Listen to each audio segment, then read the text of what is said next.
Guys, Deluded Gooner, at the risk of sounding like I'm preaching, like, I don't know the purpose of this video, how to make it make sense, but one thing that really bugs me, and I would love to in the future be in a position where I can change this, man. How do I start this? Now, if you've grown up in the ends, whether you're from north, south, east, west, you know how it is, man. Football can provide a way out for a lot of average people, man, that are not part of the middle class, not part of not got certain contacts and these things. Football can really make a difference and pull people out. I know people that unfortunately were in gangs. Football has taken them out and they're playing professional football. On the other end of the spectrum, I know people that used to play football that it weren't really happening for them and they couldn't see a way out. They've turned to a certain life and they're doing life in prison, or they're sick, or they're actually dead. Now that's not me living some sad story. And I'm not the only one who lives this. This is everyday life for people in London in my age group. We all have friends, unfortunately, that have lost their lives to knife crime. Friends that have been in Feltham and all of these things there. This is a recurring theme. It's sad to say, but people in my friendship circle, this is a recurring theme. Like, I'm not shocked by people dying and people going jail. It's sad, but I've become to a degree desensitized to it. Don't get me wrong, it still pains me and I still ask why these things happen in the world, but when you constantly see it, it's nothing new. So with that, I really want to get people at the ends, man. Predominantly young black males. I'm not going to sit here and lie to you. We're all struggling, but these are the things, man. You'll see, look at it, who is in the gangs. Yes, there is other nationalities, but it's predominantly young black boys. I'm not going to sit here and lie to you, and etc., etc.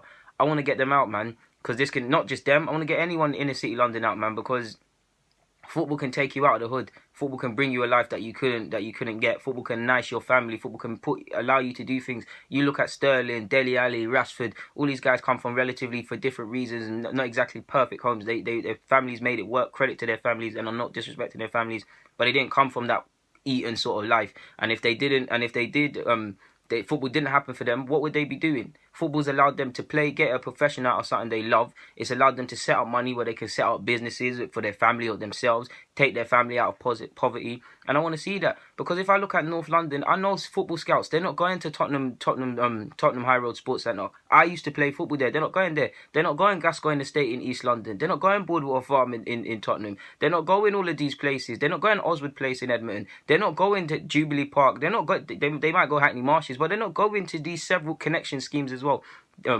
Island Village. They're not going to several places where talent is there, but obviously the surroundings, it makes it gazy for them.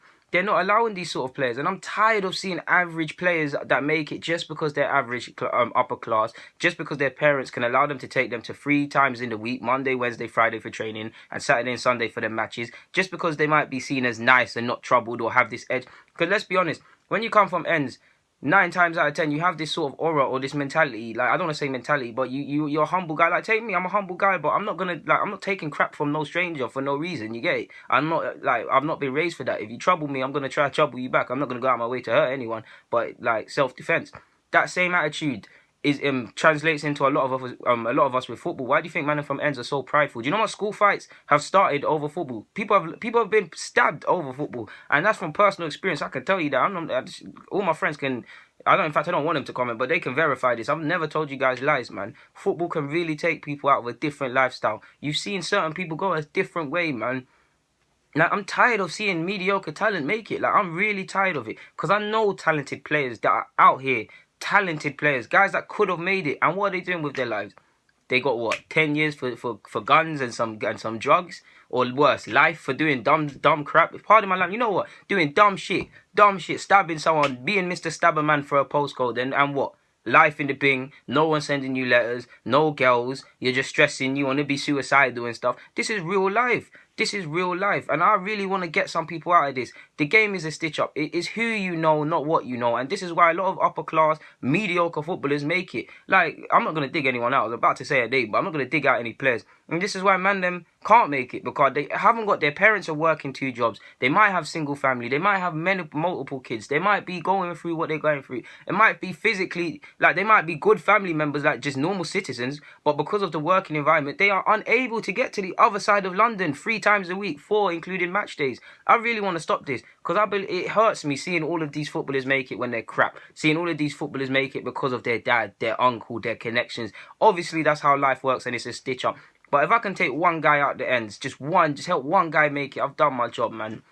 Guys, deluded goon, I'm done preaching. This is just something that was on my mind, man. Like, scouts are scared to go into estates and these things. And 9 times out of 10, these are the places you find the most waviest ballers that can be taught. What do they always say? We need to stop coaching unpredictability and cage football out of players. Go and find these players that are raw and stuff like that. They're in there. You're not going to find them in these pretty summer school holiday camps that their parents pay £5 up to a bag that is run by Arsenal, Chelsea and all of these things. You're not going to find them there. You're going to find ballers on the street. You're going to find ballers in the cage, in the football cages, where right next to them cages, there's adolescents doing madness, smoking weed and doing all them things there. That is where you're going to find talent. That is where you're going to find talent. I know, because I went through this as a youth myself. Like, who better to do this? Like, that's just a dream of me, man. I'm preaching, man. Guys, deluded gooner. Get me out of your hair. Signing out.